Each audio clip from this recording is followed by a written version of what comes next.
Commission కూడా ఒక committee వేశారు, ఆఫీసర్స్తో కమిటీ వేశారు. మరోవైపున డిప్యూటీ సీఎం కి బాధ్యత అప్పచెప్పారు. అందరికీ లెటర్ రాసి వాళ్ళ సూచనలు సలహాలు తీసుకోవాలి అనేటువంటిది.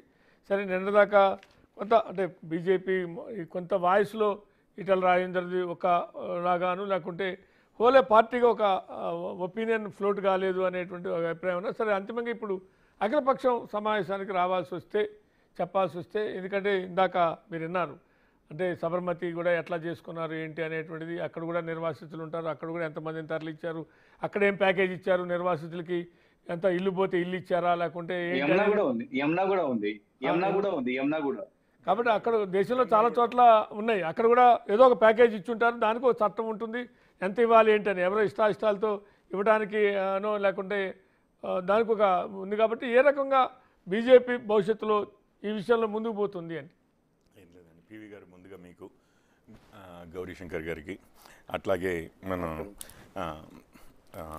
బాలరాజ్ యాదవ్ గారికి, అద్దంకి దయాకర్ గారికి, మన బిగ్ టీవీ ప్రేక్షకులందరికీ నమస్కారం అండి. ఏం లేదండి, ఈరోజు మాట్లాడుతున్నారు చూసారా, అందరినీ సూచనలు ఇవ్వండి అని చెప్పి. లేకపోతే ఇప్పుడు మీరే అన్నారు, సబర్మతిలో కూడా ఎంతోమందివి ఇవ్వయి ఉంటాయి, స్థానభ్రంశం అవ్వాల్సిన అవసరం ఉండింది. లేకపోతే యమున అన్నాము, గంగా అన్నాము, నమామి గంగే ప్రాజెక్ట్ అన్నాము. ప్లస్ ఇదంతా క్లీన్ చేసుకోవాలా వద్దా అన్నది. మీకు యాక్చువల్లీ నిజంగా చెప్పాలంటే there is a consensus sir. Consensus ఏముంది అంటే మన రాష్ట్రంలో మీకు 10 సంవత్సరాల క్రితము అనుకుంటాను, మన కేసీఆర్ గారిది బీఆర్ఎస్ మేనిఫెస్టోలోనే వాళ్ళు ఏం చెప్పారు, మేనిఫెస్టోలోనో ఎన్నికల సమయంలోనో మేము ఏం చెప్పారు, ఇగో మూసీని క్లీన్ చేసుకుంటాము, ప్రక్షాళన చేసుకుంటాము, సుందరీకరణ చేస్తాము. వారు అందుకనే ఒక కార్పొరేషన్ కూడా పెట్టారు, అందులో 2 కోట్లు 3 కోట్లు ఉట్టి శాలరీస్కి ఖర్చు పెట్టారు, కానీ ఇంకా పెద్దగా ఏం జరగలేదు. అయితే అట్లాగే హుస్సేన్ సాగర్ ఉంది, హుస్సేన్ సాగర్ని కూడా ప్రక్షాళన చేసుకుంటాము, కొబ్బరి నీళ్ళతో నింపుకుంటాము అని అన్నాము. అందరూ ఓకే అన్నారు, కాదని అనలేదు. ఈరోజు కూడా మూసీ ప్రక్షాళన చేయాలా, సుందరీకరణ చేయాలా, లండన్లో థేమ్స్ ఉంది, ప్యారిస్లో సేన్ ఉంది, లేకపోతే ఇంకొకటి ఉంది, ఆ రివర్స్ వాటికి ఏమి ఎవరు కూడా అడ్డుపడట్లేదు. మనం ఏది మురికిగానే ఉండాలి రాష్ట్రం అంతా, లేకపోతే హైదరాబాద్ అంతా కూడా వరదలు వస్తుంటే అందరి ఇళ్లలోకి నీళ్లు రావాల్సిందే, ఇట్లాగే బాగుంది అని చెప్పి అంటున్న వారు కూడా ఎవరూ లేరు. కాకపోతే ఆ ప్రక్షాళనో లేకపోతే సుందరీకరణో ఏ విధంగా చేస్తాము అన్న దాని మీద స్టేక్ హోల్డర్స్తో ఎటువంటి కాన్వర్జేషన్ లేకుండా మొదలైపోయింది. దాంతో ఏమైంది, వందల కొద్ది అనుమానాలు. ఫస్ట్ యాక్టివిటీ మనం చేసింది ఏంటి సార్, ఇప్పుడు జస్ట్ అసలు ఒక ప్రాజెక్టు ఇదంతా చేయడానికి నార్మల్గా ఏమనంటారు, you have to sell the idea అంటారు. ఇగో ఇది చేస్తే ఈ విధంగా ఉంటుంది రేపు మనకు పరిస్థితి అనేదన్నా కొంచెం అట్లీస్ట్ ఒక విజన్ అన్నా చూపించారా, అది లేదు. ఒకటి. రెండోది, ఇప్పుడు ఈరోజే అనుకుంటాను బట్టి విక్రమార్క గారు మాట్లాడుతున్నారు, ఈ చెరువులు ఇవన్నీ ఆగిపోయాయి, మూసి ఇదంతా ఆగిపోయింది, ఇదంతా ఆస్తి ఎవరిది, హైదరాబాదీలది. సో ఇప్పుడు అక్కడ నిర్వాసితులు అవుతున్న వారికి పరిస్థితి మాత్రము వాళ్ళకి ఈ ఆస్తి మనదే అన్న ఫీలింగ్ రావట్లేదు. ఏదో కొందరి కోసమే మనమందరం వెళ్ళిపోతే మిగిలింది ఏదైతే ఉంటుందో, అప్పుడు క్లీన్ హైదరాబాద్, బ్యూటిఫుల్ హైదరాబాద్ ఏదైతే ఉంటుందో మిగిలిన వాళ్ళకి మాత్రం ఈ ఆస్తి చెందుతుంది, మనకి కాదు అన్న ఫీలింగ్లో కొంతమంది ఉన్నారు. ఈ విషయం ఏంటంటే, ఇది ముందు అసలు కొంచెం ఒక ప్లాన్ ఉండుంటే, ఒకటి పొలిటికల్ ప్లాన్ కావాలి, ఒకటేమో అసలు యాక్చువల్గా ప్రాజెక్ట్ ప్లాన్ కావాలి సార్. డిపిఆర్ అనేది ప్రాజెక్ట్ ప్లాన్. పొలిటికల్ ప్లాన్లో మీరు స్టేక్ హోల్డర్స్ని కొంచెం కన్విన్స్ చేసుకుని ఉండుంటే ఈరోజు మనం ఈ పరిస్థితికి వచ్చేవాళ్ళం కాదు. ఈరోజు నిజంగా అఖిలపక్షమే 2 నెలల క్రితమే అఖిలపక్షం పెట్టేసి దాని తర్వాతనే మనం స్టార్ట్ చేద్దామని ఉండుంటే ఏ ప్రాబ్లం ఉండేది కదా, కాదు కదా. ఆ రోజే సూచనలు అని ఉంటే అయిపోయేది కదా. ఈ ప్రాబ్లమ్స్ అన్నీ తీసుకొచ్చేవాళ్ళం. వీళ్ళు మాత్రము. ఇప్పుడు నేను ఇంకొక విషయం చెప్తాను, నేను బీజేపీ అనట్లేదు, బీఆర్ఎస్ అనట్లేదు, కాంగ్రెస్ అనట్లేదు సార్, అసలు ఏ పొలిటికల్ పార్టీ కాదనుకున్నాను. మీరు నిజంగానే ఇది సక్సీడ్ చేయాలి అన్న దృఢ సంకల్పంతో మనం ఉన్నప్పుడు మనం ఏం చేసేవాళ్ళం, ఇది సక్సెస్ అవ్వడానికి ఛాన్సెస్ని పెంచుకుంటూ పోవాలంటే అడ్డంకులు ఎంత తక్కువ వచ్చే అవకాశము మనము తయారు చేసుకుంటే అంత మంచిది కదా.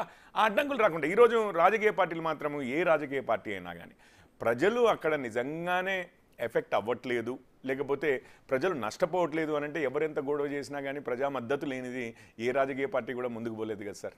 అంటే ఆ ఇష్యూని ఏమని చేస్తారు, 4 రోజులు చేస్తారు, చేసిన తర్వాత ప్రజల మద్దతే లేదనుకోండి, ఖతం అయిపోతుంది. అది ప్రజలే చూసుకుంటారు, వాళ్ళు అసలు ఆపోజిషన్ వాళ్ళు అడ్డుపడుతున్నారా లేదా. గౌరీ గారు ఒక మాట అన్నారు, అంటే ఎవరైనా సరే తాము అంటే సరే బీజేపీ అక్కడ ఒక రాష్ట్రంలో అధికారం ఉండొచ్చు, ఇక్కడ బీఆర్ఎస్ 10 సంవత్సరాల అధికారంలో ఉండొచ్చు.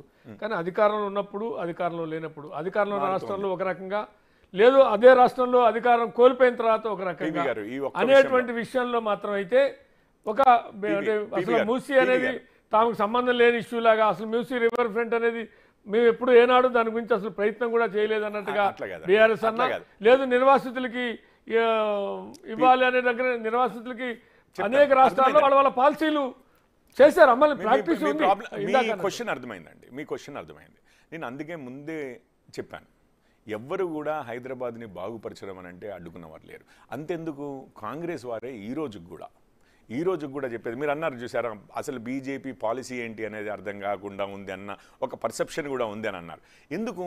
మన వాళ్ళే కదా, మా పార్టీ వాళ్ళే కొంతమంది అంటే నాయకులు కూడా బయటకు వచ్చి మీరు హైడ్రా మొదలుపెట్టిన రోజైనా కానీ దీని లక్ష్యం బాగుంది అని చెప్పారు కదా సార్, సపోర్ట్ ఇచ్చారు.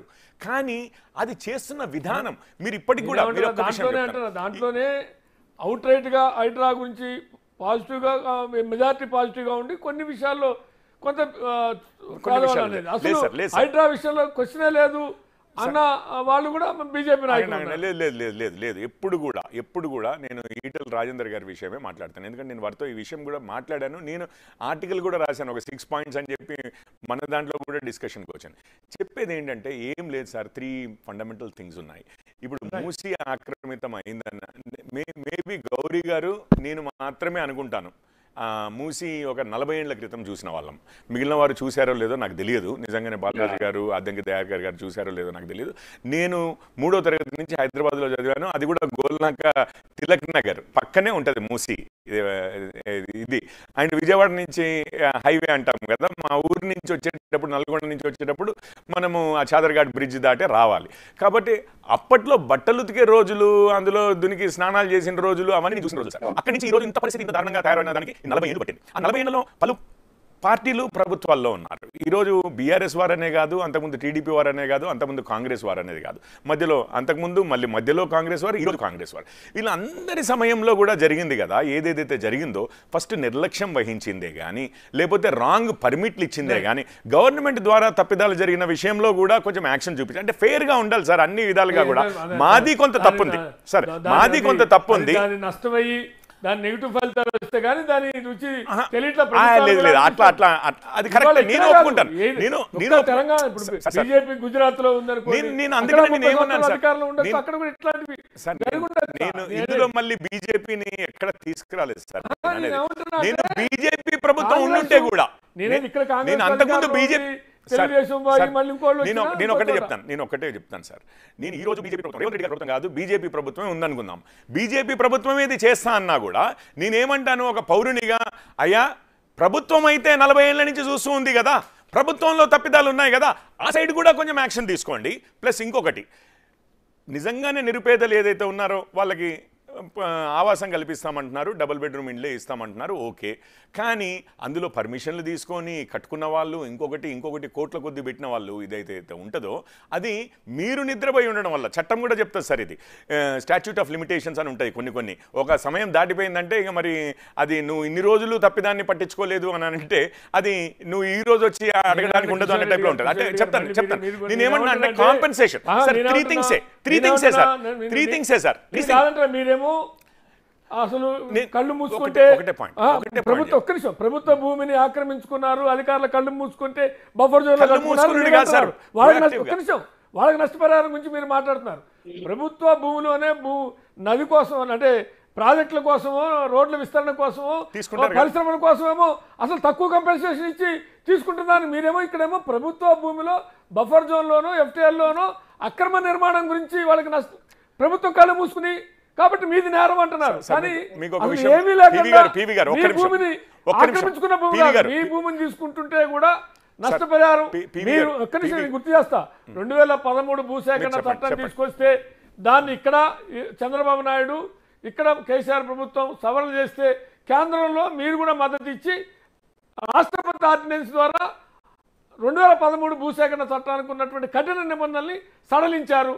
అది అందరూ కలిసి చేసింది. కేంద్రంలో బీజేపీ, ఈ రాష్ట్రంలో పక్క రాష్ట్రంలో ఉన్న బీఆర్ఎస్, టీడీపీ అందరూ కలిసి చేశారు. దాన్ని ఎట్లా చూడాలి అన్న ప్రశ్న. ఒక్క విషయం సార్, ఇప్పుడు నేను ఐ థింక్ అందరికీ అర్థమవుతుంది ప్యానల్లో. మీరు అద్దంకి దయాకర్ గారిదే ఇల్లు ఉంది, నేను అడుగుతున్న ప్రశ్న న్యాయం చేయాలని చట్టం వచ్చింది, ఆ చట్టాన్ని పకడ్బందీగా తెచ్చారు, ఆ చట్టాన్ని సవరించడానికి కేంద్రం కూడా సహకరించింది. భూసేకరణ చట్టం అంత పకడ్బందీగా ఉంటే పరిశ్రమలు రావనో ప్రాజెక్టులు రావనో మీరు అందరూ కలిసి సవరించి నష్టపరిహారం అంత ఇవ్వాల్సిన అవసరం లేదో మరోటో తగ్గించడమో ఏదో చేస్తుంటారు. ఒక్క నిమిషం నేను చెప్పిన ఇంతకుముందు పాయింట్, దయాకర్ గారి ఇల్లే ఉంది, నేను 10 ఏళ్ళు కిరాయి ఇస్తూ ఉన్నాను అనుకోండి, ఒక పాయింట్కి వస్తుంది ఎప్పుడు అది నా ఇల్లే అవుతుంది అని చెప్పి నేను కోర్టుకోవచ్చు. అట్లాంటివి కొన్ని over passing period of time జీవితం సెటిల్ అయిపోయిన తర్వాత నేను కాంపెన్సేషన్ నేను జస్ట్ ఒక లైన్ అక్రమంగా కట్టుకున్న వాళ్ళకి అధికారులు కళ్ళు మూసుకోవడం వల్ల జరిగింది కాబట్టి వాళ్ళకి నష్టపరిహారం ఇవ్వాలి. దాని గురించి అనట్లేదు, నష్టపరిహారం నేను దానికి అనట్లేదు. పర్మిషన్లు ఇచ్చి హైడ్రా విషయమే కానివ్వండి, ఇదే కానివ్వండి, పర్మిషన్లు ఇచ్చి ప్రభుత్వ పర్మిషన్ ఉంచుకుని, సార్ ఇప్పుడు ఎవరో బిల్డర్ వచ్చి కట్టాడు, నేను పర్మిషన్లు చూసుకున్నాను, ఫ్లాట్ కొనుక్కున్నాను, ఇప్పుడు నన్ను వచ్చేసి లేదు ప్రభుత్వం పర్మిషన్లు ఇచ్చినవన్నీ తప్పు కాబట్టి నువ్వొక్కడివి మాత్రమే నష్టపోవాలి అనడం కూడా తప్పు అంటున్నాను. కన్సర్న్స్ ని అడ్రస్ చేసి ఉంటే ఈరోజు స్మూత్ గా అయ్యేది సార్. కానీ ముందే ఫస్ట్ ఓన్లీ యాక్షన్. ఇంకొక పాయింట్ ఒకటే పాయింట్ ఉంది. మీరు చూడండి, ఆంధ్రప్రదేశ్లో అమరావతి ఉంది సార్, 30,000 ఎకరాలు ఏమంటారు. అంత ల్యాండ్ ఎక్వైర్ చేసినా కూడా ల్యాండ్ పూలింగ్ అని అంటాం. ఈ రోజు కూడా చాలా క్రియేటివ్ సొల్యూషన్స్ ఉన్నాయి సార్. ఇప్పుడు నష్టపోతున్న వారు మాకు తప్పించి మిగిలిన వారికే ఉందా, లేకపోతే మాకు కూడా వాటా ఉంటుందా హైదరాబాద్ లో అన్నది అందరినీ కలిపి తీసుకుపోవడం వల్ల లాభాలు ఉన్నాయి అంటున్నారు.